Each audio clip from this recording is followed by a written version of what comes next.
दोस्तों ABC coaching YouTube channel में आप सभी का स्वागत है। आज की इस वीडियो में क्लास 11 विषय इकोनॉमिक्स के most important BBI objective question बताने वाला हूं, जो कि आपकी बोर्ड परीक्षा में पूछे जाएंगे। तो सभी छात्र इस वीडियो को शुरू से लेकर अंत तक देखेंगे और आप सभी से रिक्वेस्ट है कि आप हमारे चैनल पर नए हैं, चैनल को सब्सक्राइब करने के साथ बेल आइकन को प्रेस जरूर कर लें और वीडियो अच्छी लगे तो वीडियो को लाइक और अपने सभी दोस्तों के साथ शेयर जरूर करते जाएंगे। तो चलिए दोस्तों क्वेश्चन की ओर चलते हैं। तो देखिए दोस्तों, सबसे पहला क्वेश्चन यहाँ पे दिया गया है कि भारत में प्रत्येक डैश वर्ष में जनगणना की जाती है। यानी दोस्तों इस सवाल का कहने का मतलब यह है कि भारत में जो है कितने वर्षों के दरमियान जो है जनगणना की जाती है। ठीक है, तो दोस्तों मैं आपको बता दूं कि आप लोगों को पता होगा कि गत जो है लगातार जो है 10 वर्षों के अंतराल में जो है जनगणना होती है। तो ऑप्शन नंबर सी इसका सही आंसर होगा 10। ठीक है, चलिए अगला क्वेश्चन देखिए। दूसरा नंबर दिया गया है कि माध्यमिका आंकड़ों यानी कि समांकों को बराबर भागों में बांटता है। तो कितने बराबर भागों में बांटता है? वो 2 बराबर भागों में बांटता है। तो ऑप्शन नंबर ए इसका सही आंसर होगा। ठीक है, और इन सभी क्वेश्चन को आप जो है ना कॉपी में नोट कर लेना, और क्योंकि एग्जाम में ना इससे कई सारे क्वेश्चन आपके 100% टच होंगे, इसलिए आप लोगों को मैं कह रहा हूँ इसको अच्छे से जो है आप लोग जो है याद कर लीजिएगा और एग्जाम से पहले इसको रिविजन आप लोगों को अच्छे से कर लेना है। ठीक है, तो देखिए अगला क्वेश्चन तीसरा नंबर दिया गया है कि वह व्यक्ति जो आंकड़ा संग्रह करता है उसे कहते हैं। जो है आंकड़ा संग्रह करता है उसको कहते हैं गणनाकार। ठीक है, ऑप्शन नंबर आपका बी जो है सही आंसर होगा, गणनाकार। ठीक है, इसको अच्छे से आप लोग जो है याद रखेंगे। अगला क्वेश्चन है कि वर्ग अंतराल 70-80 का मध्य बिंदु ज्ञात कीजिए। तो दोस्तों 70 और 80 का मध्य बिंदु इसमें कह रहा है। तो देखिए इसमें कितना का दरमियान है, तो 10 का मतलब अंतर है, तो 10 का आधा कितना होता है 5, तो 70 और 5 जोड़ेंगे कितना हो जाएगा 75। तो ऑप्शन नंबर बी हो जाएगा 75, ऑप्शन नंबर बी, इसको अच्छे से याद रखेंगे। इस तरह के जो है ना आपकी बोर्ड की परीक्षा में 100% जो है क्वेश्चन पूछे जाते हैं, इसको अच्छे से आप लोग जो है याद रखेंगे।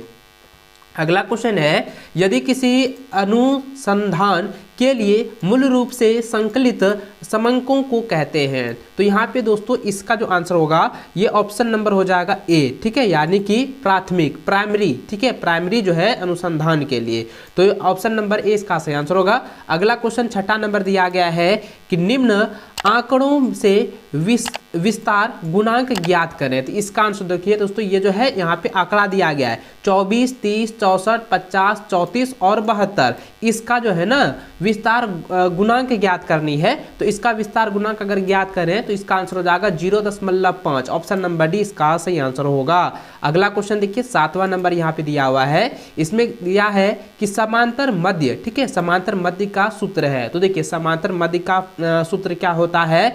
इप्सिलॉन x/n होता है। तो ऑप्शन नंबर आपका सी सही आंसर होगा। इसको अच्छे से आप लोग जो है याद रखेंगे। आपका मध्य, माध्यिका, बारंबारता, ये सब का फॉर्मूला जो है ना आप लोग याद रखिएगा, क्योंकि ये सब जो है ना पूछा जाएगा। आंकड़ों का जो है संकुलन किस तरीके से किया जाता है, गुणांक का फॉर्मूला, मध्य का फॉर्मूला, समांतर मध्य का फॉर्मूला, माध्यिका का फॉर्मूला। ठीक है, और ये सभी को आप लोगों को अच्छे से याद रखना है, क्योंकि इससे जो है ना आपकी परीक्षा में पूछा जाएगा, तो आप जो है उसको चूकेंगे नहीं, आप बना दीजिएगा। अगला क्वेश्चन देखिए 8वां नंबर दिया गया है कि इनमें से कौन केंद्रीय प्रवृत्ति का माप है। तो इसका आंसर हो जाएगा ऑप्शन नंबर बी हो जाएगा, यानी कि बहुलक। ठीक है, जिसको हम लोग इंग्लिश में मोड कहते हैं, याद रखेंगे। अगला क्वेश्चन 9वां नंबर दिया गया है, पूछा गया है कि सांख्यिकी के पिता, ठीक है, ये काफी इंपॉर्टेंट है और प्रीवियस ईयर में ये पूछा गया था।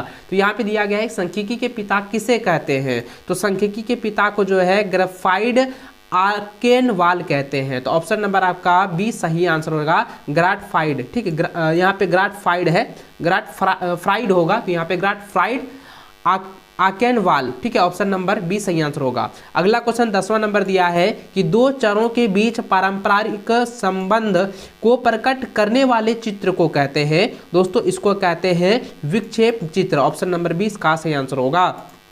अगला क्वेश्चन 11 नंबर दिया है किसी ग्राफ पेपर में कितने चरण होते हैं। तो किसी ग्राफ पेपर में कितने चरण होते हैं?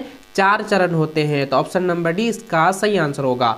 अगला क्वेश्चन देखें, लिखा है कि उपभोक्ता मूल्य निर्देशांक यानी कि सूचकांक निर्माण करने का सूत्र है। तो देखिए मैंने आपको बताया था ना कि इकोनॉमिक्स में जितने भी फॉर्मूला है उन सभी को आप लोगों को पढ़ लेना है, उनको अच्छे से आप लोगों को दिमाग में याद रखना है, क्योंकि वो जो है ना एग्जाम में 100% पूछे ही जाते हैं, 100% पूछे जाएंगे। इसलिए दोस्तों आप लोगों को फॉर्मूला सब तो याद रखना है। ठीक है, तो इसका जो है फॉर्मूला क्या होता है, उपभोक्ता मूल्य निर्देशांक यानी कि सूचकांक का निर्माण करने का जो सूत्र होता है वह होता है दोस्तों इप्सिलॉन P1 Q0, ठीक है, यानी Q0 by epsilon P0 Q0 into 100। Option number A इसका सही आंसर होगा, ठीक है, इसको अच्छे से याद रखेंगे।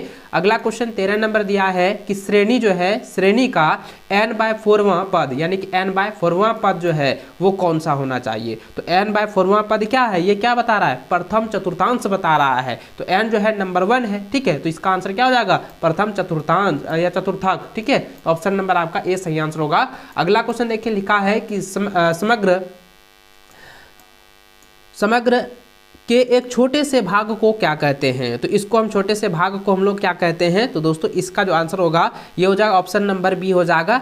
देखिए निर्दश या प्रतिदर्श, ठीक है, प्रतिदर्श यानी कि इसको हम लोग सैंपल भी कहते हैं, ठीक है, इसको अच्छे से याद रखेंगे। अगला क्वेश्चन देखिए 15 नंबर दिया है, निम्न में से कौन सा चर खंडित है। तो कौन सा चर जो है खंडित है, तो इसका आंसर आएगा छात्रों की संख्या जो है खंडित है, ठीक है, ऑप्शन नंबर सी इसका सही आंसर होगा। अगला क्वेश्चन दिया है 16 नंबर, किसी अर्थशास्त्री ने कल्याण संबंधी परिभाषा प्रस्तुत किया है। यानी दोस्तों किस अर्थशास्त्री ने, किसने जो है कल्याण संबंधित परिभाषा जो है दी है, प्रस्तुत की है। तो दोस्तों इसका आंसर जाएगा ऑप्शन नंबर 2 हो जाएगा, एल्फ्रेड मार्शल ने, ठीक है, ऑप्शन नंबर बी इसका सही आंसर होगा। इसको अच्छे से जो है आप लोग याद रखेंगे। चलिए अगला क्वेश्चन की ओर बढ़ते हैं। तो अगला क्वेश्चन 17 नंबर दिया गया है कि तथ्यों को उनकी समानता एवं विशेषताओं के आधार पर क्रमबद्ध करने की क्रिया है। तो क्रमबद्ध करने की क्रिया क्या है, तो ये होना चाहिए वर्गीकरण, ऑप्शन नंबर सी सही आंसर होगा, क्लासिफिकेशन, ठीक है। चलिए अगला क्वेश्चन 18 नंबर दिया है कि एक श्रेष्ठ प्रश्नावली के गुण हैं। एक श्रेष्ठ प्रश्नावली के गुण क्या है, तो इसका आंसर हो जाएगा इनमें से सभी, ऑप्शन नंबर डी सही आंसर होगा।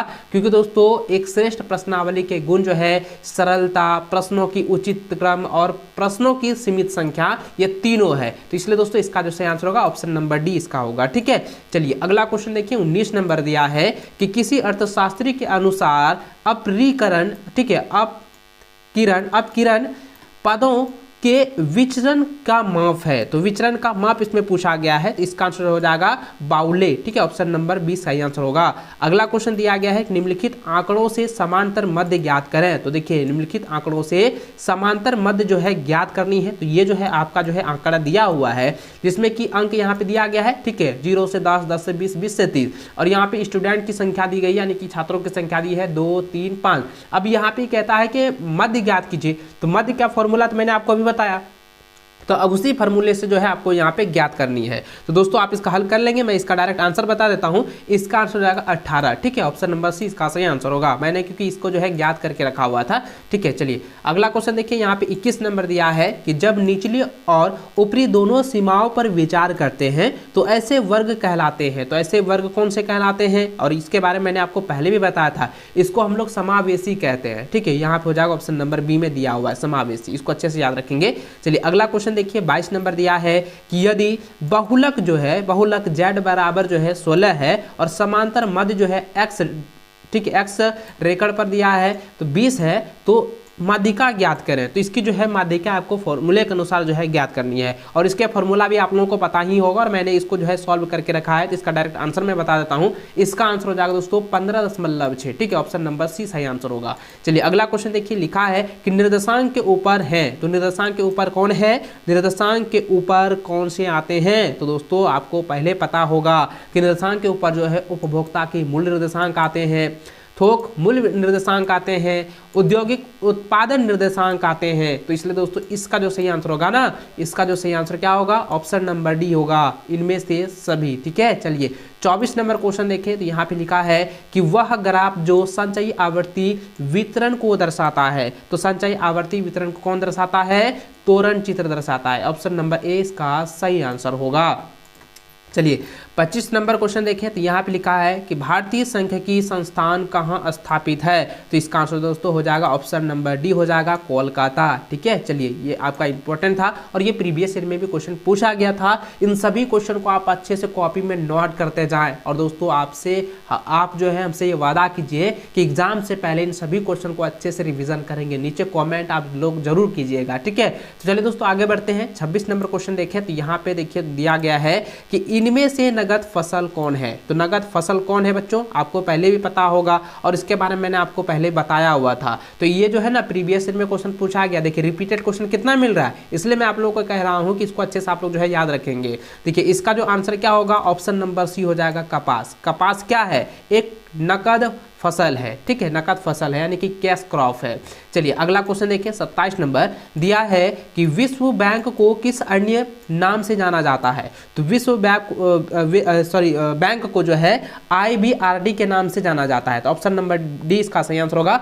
अगला क्वेश्चन 28 नंबर है कि सरकार द्वारा सार्वजनिक क्षेत्र के समता हिस्सों को निजी क्षेत्र के हाथों बेचना कहलाता है। तो कौन क्या कहलाता है, और इसके बारे में आपको पहले भी बताया हुआ था। तो इसका आंसर क्या हो जाएगा, विनिवेशन। ठीक, विनिवेश कहते हैं। तो ऑप्शन नंबर आपका बी सही आंसर होगा। ठीक है, चलिए अगला क्वेश्चन देखिए 29 नंबर दिया है कि मानव पूंजी निर्माण में बाधा है। तो मानव पूंजी निर्माण में बाधा है, तो दोस्तों इसका आंसर हो जाएगा ऑप्शन नंबर डी, हो जाएगा इनमें से सभी, क्योंकि बढ़ती जनसंख्या, ब्रांड ड्रेन और शिक्षा का निम्न स्तर, ये सभी जो है एक बाधा का निर्माण करती है। ठीक है, तो ऑप्शन नंबर डी इसका सही आंसर होगा 29 का। अगला क्वेश्चन देखिए 30 नंबर काफी इंपॉर्टेंट है और इसमें दिया गया है कि ऊर्जा के पारंपरिक स्रोत है। ऊर्जा के पारंपरिक स्रोत क्या है, तो ऑप्शन नंबर सी हो जाएगा ए और बी दोनों, क्योंकि वाणिज्यिक स्रोत और गैर वाणिज्यिक स्रोत है। तो दोस्तों इस दोनों का आंसर क्या हो जाएगा, ऑप्शन नंबर सी हो जाएगा, ए एंड बी दोनों हो जाएगा। ठीक है, चलिए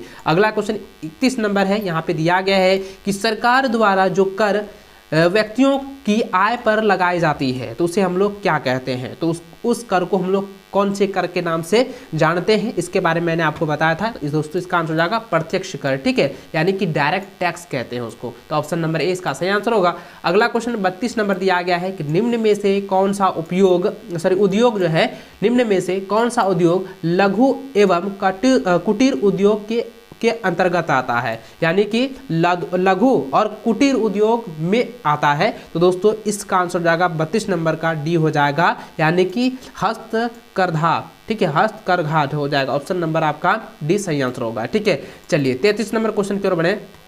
33 नंबर क्वेश्चन दिया गया है कि गरीबी रेखा का संबंध है। तो गरीबी रेखा का संबंध जो है वो निरपेक्ष निर्धनता से है। तो ऑप्शन नंबर बी सही आंसर होगा। अगला क्वेश्चन है कि कृषि शाख के गैर संस्थागत स्रोत है। तो देखिए यहाँ पे जो है ना, ये जो 34 नंबर आप क्वेश्चन देख रहे हैं, ये काफ़ी VBI है और ये बार बार जो है एग्जाम में पूछा गया है। और दोस्तों मैं आप लोगों को कह रहा हूँ कि इन सभी क्वेश्चन को आप अच्छे से रिपीट कर लीजिएगा, क्योंकि इकोनॉमिक्स में जो है ना कई सारे क्वेश्चन ऐसे होते हैं जो रिपीटेड होते हैं और इनको आप लोग अच्छे से याद करना ही पड़ेगा। तो देखिए यहाँ पे जो सवाल दिया गया है कि कृषि शाख के गैर संस्थागत स्रोत हैं, तो अब इसका जो है स्रोत बताना है। तो कौन से संस्थागत जो है स्रोत है, तो इसका क्या होगा, तो देखिए 34 नंबर का आंसर हो जाएगा, ऑप्शन नंबर डी हो जाएगा, महाजन, यानी कि जिसको हम लोग ट्रेडर कहते हैं, ट्रेडर्स। ठीक है, ऑप्शन नंबर डी इसका सही आंसर होगा। अगला क्वेश्चन देखिए 35 नंबर यहाँ पे दिया हुआ है कि आधारिक संरचना के दो प्रकार कौन सा है। तो इसका आंसर क्या हो जाएगा, ऑप्शन नंबर डी हो जाएगा, सामाजिक एवं आर्थिक, यानी कि सोशल एंड इकोनॉमिक। ठीक है, तो ऑप्शन नंबर आपका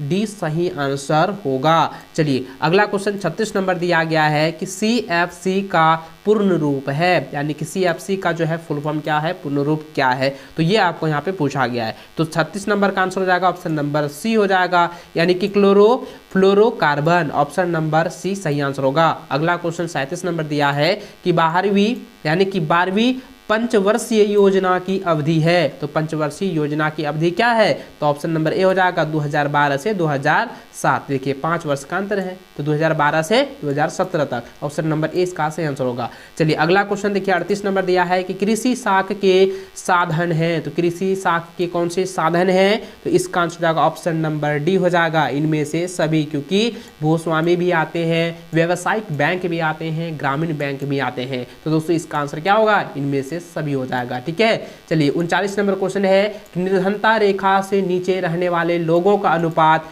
में अधिक होता है, तो किस में अधिक होता है? तो दोस्तों इसका आंसर हो जाएगा ऑप्शन नंबर ए, भारत में अधिक होता है। ठीक है, इंडिया में। चलिए अगला क्वेश्चन देखिए, 40 नंबर दिया गया है कि नवरत्न क्या है। तो देखिए नवरत्न क्या है, इसको आप लोगों को अच्छे से पढ़ना है, अच्छे से इसको रिपीट करना है, इसको अच्छे से याद रखना है। नवरत्न क्या है? नवरत्न क्या है बच्चों, आपको पहले भी बताया था। तो इसका आंसर क्या हो जाएगा? ऑप्शन नंबर बी हो जाएगा, सार्वजनिक उपक्रम। ठीक है, उपक्रम हो जाएगा। ठीक है, इसको अच्छे से याद रखेंगे यहाँ पे, यानी कि पब्लिक इंटरप्राइजेज हो जाएगा। ठीक है, ऑप्शन नंबर 20 का सही आंसर होगा। अगला क्वेश्चन 41 नंबर है कि एक ऐसी स्थिति जिसमें श्रमिक वर्तमान मजदूरी दर पर काम करने को तैयार है परंतु उसे काम नहीं मिलता, तो इसका आंसर हो जाएगा ऑप्शन नंबर ए हो जाएगा, बेरोजगारी। ठीक है, चलिए इसको अच्छे से याद रखेंगे। अगला क्वेश्चन देखिए 42 नंबर दिया गया है कि चिपको आंदोलन का उद्देश्य किस वन का संरक्षण था। तो यानी कि चिपको आंदोलन जो है किस वन को बचाने का जो है उद्देश्य था और कहाँ पे किया गया था। तो दोस्तों आपको पता होगा कि चिपको आंदोलन जो है, ये चिपको आंदोलन जो है वो हिमालय में हुआ था। ठीक है, तो यहाँ पे इसका जो है किस वन के संरक्षण में किया गया, किस उद्देश्य, देखिए यहाँ पे का उद्देश्य किस वन को संरक्षण, तो यहाँ पे देखिए शहर का नाम दिया हुआ है। तो दोस्तों इसका जो आंसर क्या होगा, यहाँ पे हो जाएगा बिहार। चिपको आंदोलन से जो है बिहार से शुरुआत हुआ था, तो ऑप्शन नंबर ए इसका सही आंसर होगा। ठीक है, कई सारे विद्यार्थी हिमालय लगाते हैं, तो हिमालय आपका आंसर नहीं होगा। ठीक है, चलिए अगला क्वेश्चन 43 नंबर देखें, लिखा है कि किसी देश के आयात एवं निर्यात के अंतर को कहते हैं। आयात और निर्यात के अंतर को हम लोग क्या कहते हैं? तो आयात और निर्यात के अंतर को व्यापार संतुलन कहते हैं, तो ऑप्शन नंबर ए इसका सही आंसर होगा। चलिए अगला क्वेश्चन दिया गया है कि नरेगा में कितने दिनों का रोजगार प्रावधान है। तो नरेगा जो है 100 दिनों का होता है, यानी 100 दिनों का, तो ऑप्शन नंबर ए इसका सही आंसर होगा। ठीक है, चलिए अगला क्वेश्चन देखिए, लिखा है कि मनोन्मूलन, देखिए मनोन्मूलन का परिणाम है। तो मनोन्मूलन का जो है परिणाम क्या होता है? तो इसका आंसर जाएगा ऑप्शन नंबर डी, इनमें से सभी। ठीक है, वायु प्रदूषण, जैव विविधता संरक्षण और भूमि अवनीति, तो इसका सभी, इसका जो सटीक आंसर क्या होगा? ऑप्शन नंबर डी हो जाएगा, इनमें से सभी। चलिए अगला क्वेश्चन देखिए 40 नंबर दिया है कि मानव पूंजी में सम्मिलित है। तो मानव पूंजी में सम्मिलित कौन कौन से हैं, आपको पहले बताया होगा और आपको पता होगा, क्योंकि ये ना रिपीटेड क्वेश्चन है। मानव पूंजी में सम्मिलित है, तो इसका आंसर हो जाएगा ऑप्शन नंबर ए, श्रमिक और उद्यमी दोनों। ठीक है, ये ऑप्शन नंबर ए इसका सही आंसर होगा। अगला क्वेश्चन 47 नंबर दिया है कि SHG है एक, क्या है, यानी कि SHG क्या है, इसका फुल फॉर्म आपको बताना है। तो दोस्तों इसका आंसर जाएगा ऑप्शन नंबर ए हो जाएगा, स्वयं सहायता समूह, यानी कि सेल्फ हेल्प ग्रुप। ठीक है, ऑप्शन नंबर ए इसका सही आंसर होगा।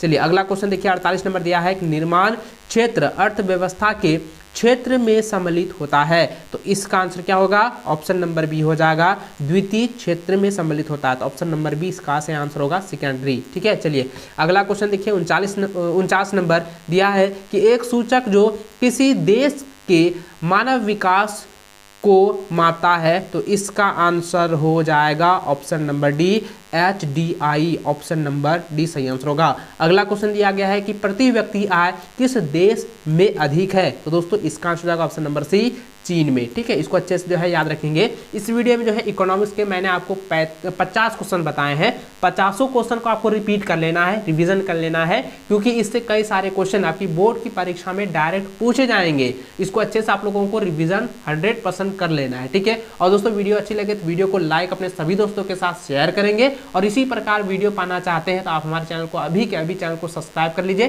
साथ ही बेल आइकन को प्रेस करके ऑल पर सेलेक्ट कर लीजिएगा। मिलता है नेक्स्ट वीडियो, तब तक जय हिंद, वंदे मातरम।